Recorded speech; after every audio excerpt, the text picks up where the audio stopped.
Yep. Voilà, mesdames et messieurs, chers compatriotes de la RDC, nous sommes bien le vendredi 4 octobre 2013 et je me trouve devant la Maison Blanche car je dois réagir compte tenu des écrits que j'ai lus, compte tenu de ce que j'ai entendu de la part des kabylistes, de la part des canambistes, de la part de ceux que nous appelons communément en jargon de combattants les collabos.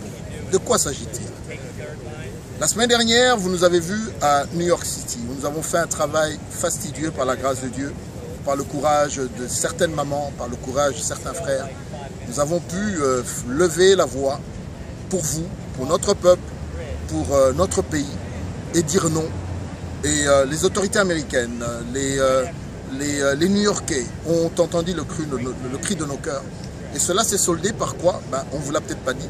Mercredi soir, il y avait une soirée qui était prévue par la délégation congolaise qui devait recevoir des investisseurs.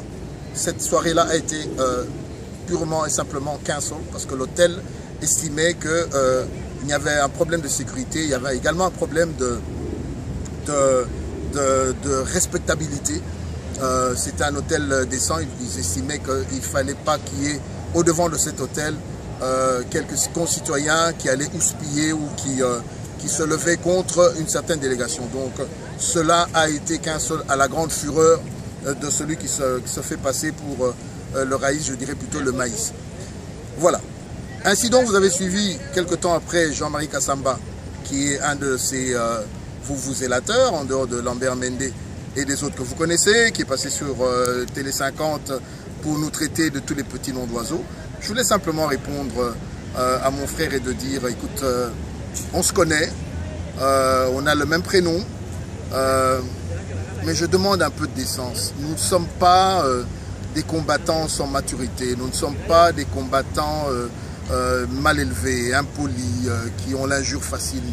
Nous avions étudié, nous sommes en Europe depuis des années, aux États-Unis depuis des années, et ce que nous disons simplement, c'est par rapport à la gestion dans laquelle vous participez, cette gestion qui ne fait pas avancer le Congo, cette gestion qui fait qu'il y a 48 femmes qui se font violer par heure, cette gestion qui fait qu'il y a des millions de morts, cette gestion qui fait que Goma, l'Est de la République démocratique du Congo, est aujourd'hui envahi par les Rwandais, cette gestion qui fait que le M23 a vu naître, est né au Congo après toute une série de rébellions soutenues par le Rwanda. Bref, cette mégestion qui vous caractérise par l'immoralité, les danseuses qui chantent, qui dansent nues, les chanteurs qui chantent du n'importe quoi, il n'y a pas de commission de censure, bref, les enfants qui étudient par terre.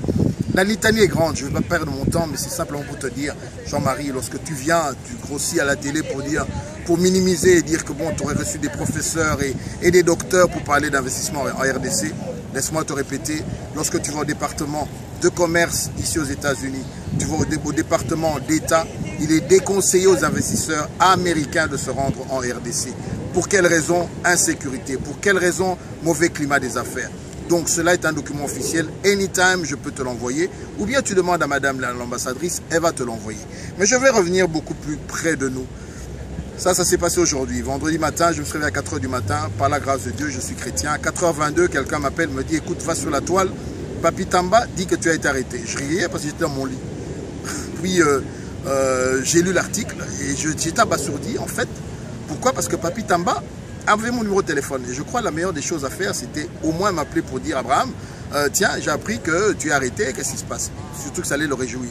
Ben voilà, il n'y a rien eu de tout ça. Abraham n'a pas été inquiété, ni dans le Maryland, ni ailleurs.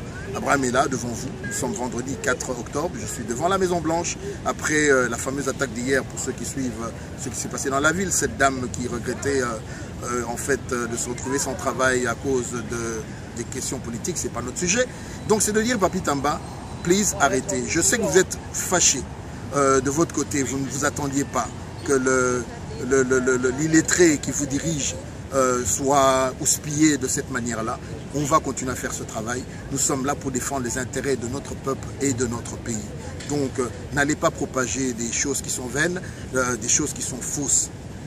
Plus grave, je vais te dire quelque chose, Papi, tu ne le sais pas. Ici aux États-Unis, la vente ou l'achat des armes n'est pas interdite. Il suffit d'avoir un background check, c'est-à-dire d'aller à la police, de leur dire vous avez l'intention d'acheter une arme, ils vont run votre crédit, s'assurer que vous n'avez jamais tué, vous n'êtes pas criminel et tout ça, ils vous donnent le papier, vous allez chez Armurier, les armes commencent à 200 $, allez online, 200 $, même les acheter d'occasion, 100 $, tu peux acheter une mitraillette et autre chose. Donc ce que je pourrais vous dire c'est que oui, moi personnellement je suis armé, et j'ai une licence, donc l'arme, nous connaissons les conditions, vous ne pouvez pas la sortir, la promener hors d'état et tout ça, à moins d'avoir un permis spécial. Donc c'est pas nouveau, ne commencez pas à raconter n'importe quoi. Il y a 300 millions d'armes qui circulent aux États-Unis. Et si même, comme j'ai entendu, qu'il fallait attaquer ou on aurait acheté une arme pour abattre Hippolyte Kanambe, je crois que ça devrait se faire chez nous au Congo.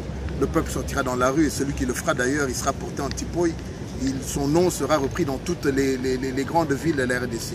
Donc c'est de dire, mesdames et messieurs, Abraham de Konabino Nazanara Malamu, merci pour notre Bobinga de partout, de Londres, même de Kinshasa, ceux qui m'aiment, de la Belgique et d'ailleurs, Nayambite Bolimbi Sangha et Nazan Malamu, merci à vous défendre et Loko Oyo, Nazo Singa Nabiso Kaka, cohésion.